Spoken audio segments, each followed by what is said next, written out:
Hope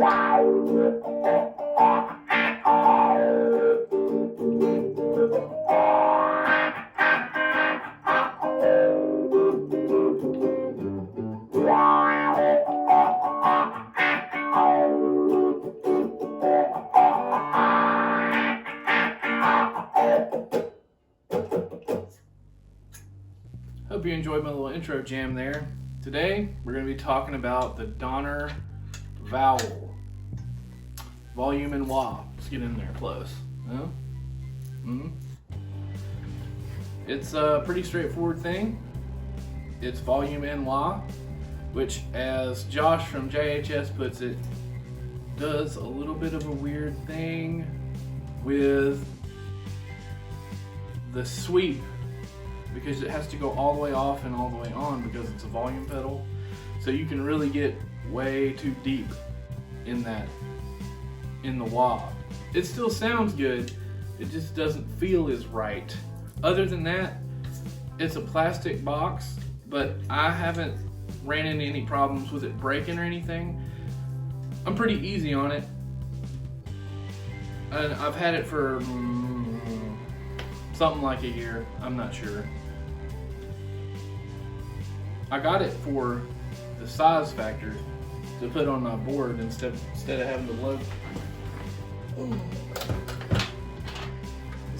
lug this bad boy around with me all the time and take up enough space for two pedals, which I still sometimes I'll throw it in front just because this is just a basic EHA volume. It is what it is. I mean, it does the thing. It's pretty smooth operating, but this one does swells fine. It's got enough movement that you can get a good swell out of it as a volume pedal. It's a good volume pedal. It's a good small volume pedal with a wah built into it, basically. That's the best way I would explain it.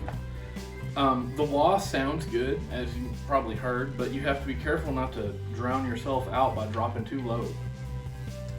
It seems like most wahs would probably bottom out about there, but you'd still have the full range of motion, so you have that control. This, it's a little harder to control, but you can still get a good sound out of it. I've used it on a couple things. I'm not a huge wah guy, but it'll do the job, especially for somebody like me that's not really like a huge wah guy, and you just need that thing for whatever you're doing. Plus, it's dual purpose. I mean, I gotta have a volume pedal. So let's hear it. I'm gonna do, other than those jams, the jams I'm running through my pedal board and stuff, and you get to hear it kind of interact with the other stuff. It's after my pressure tank and my Pure Sky, and then I put it in where I usually stick my fuzz. So that's before my hot wax and my blonde, which I, kind of like a pre-amp sound. It's kind of what I'm going for when I do use it. I also put it there because I want to maintain most of my drive whenever I'm swelling into things, and if I want like a low volume into drive thing, I can do that with the hot wax behind it. So it's a little bit of an in-between deal. That's just where I usually run it. So let's get the amp on and hear how it sounds running direct into the amp. A couple things that I noticed that I would rather have is the power input is on the side, and that's just kind of awkward, but so are the inputs. I wish it was top mount. I wish that a lot more stuff would go top mount. Today I'm going to be playing the Teisco Tulip. It's my wife's Teisco. This is what she learned how to play guitar on, which is pretty cool. But so let's hear this wah.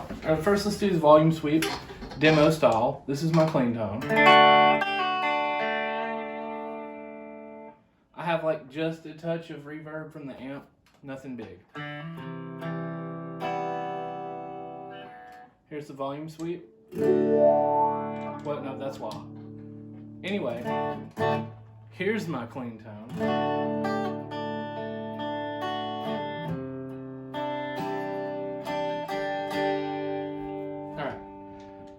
Here's the volume sweep. Let's just do a G.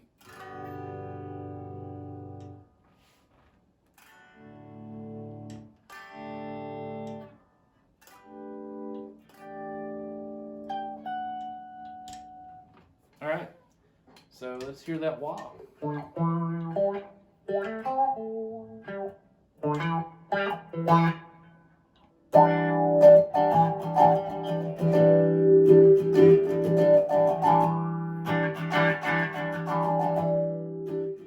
There's clean. And now here into a real dirty end. Again.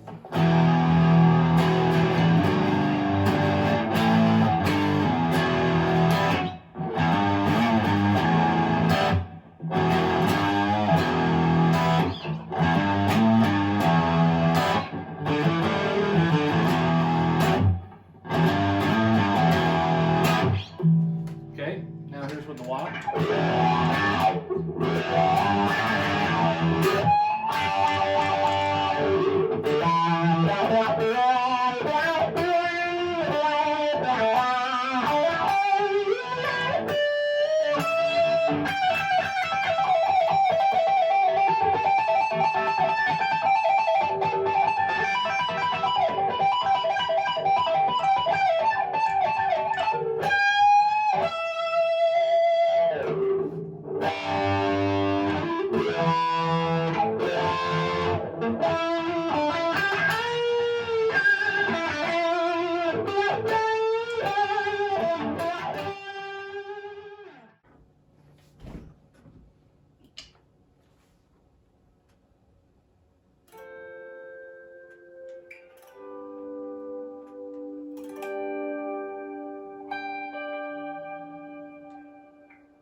Wow.